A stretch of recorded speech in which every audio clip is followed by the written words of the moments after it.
Hey Alpiners, it's Pastor Brian. In this leadership video, I want to speak specifically to small group leaders.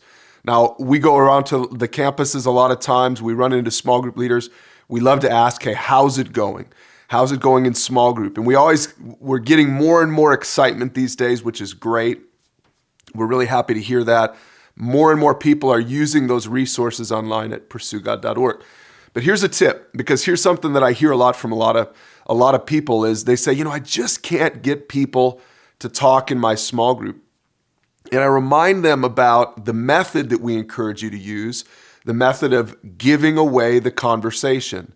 And a lot of people some people still don't understand what that is. So I'm going to explain that to you. So here's how we do it this is how I do it with my kids in family devotionals. It's how I do it in my men's group, in my small group. We find a topic. Okay, so we pick the topic. Maybe it's Sermon Link we're going to talk about. Maybe it's some other topic from the website. All of those resources have a video, a short video, the article, the discussion questions, and related resources, right?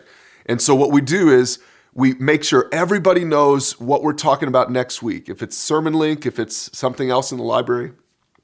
And the week before, you give it away to someone else in the group. So I say, John, next week, I want you to set up the conversation. Now, if you've never used that term before, start using it.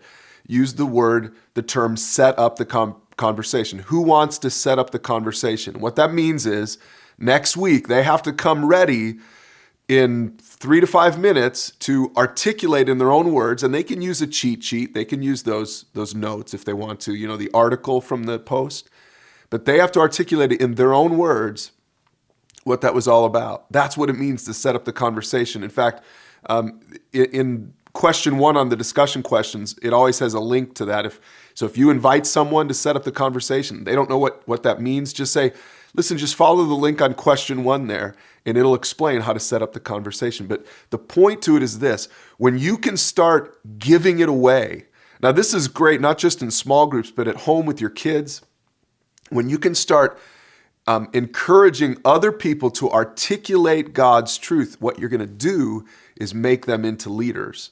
You're teaching them how to easily speak the truth in love, which is what disciple making is all about. So even though you're discipling them, you're teaching them how to disciple someone else.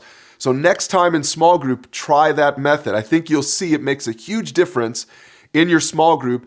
And over time, more and more people will say, hey, I want to do it. I want to set it up next week. Now, for you as a small group leader, or if you're one of the co-leaders, you might want to still go ahead and sort of take over the discussion questions and run that part of the meeting, because that is, I think, a little bit harder to do, because you have to have a little bit more insight and keep the conversation moving and all that stuff. But setting up the conversation is something you can easily give away.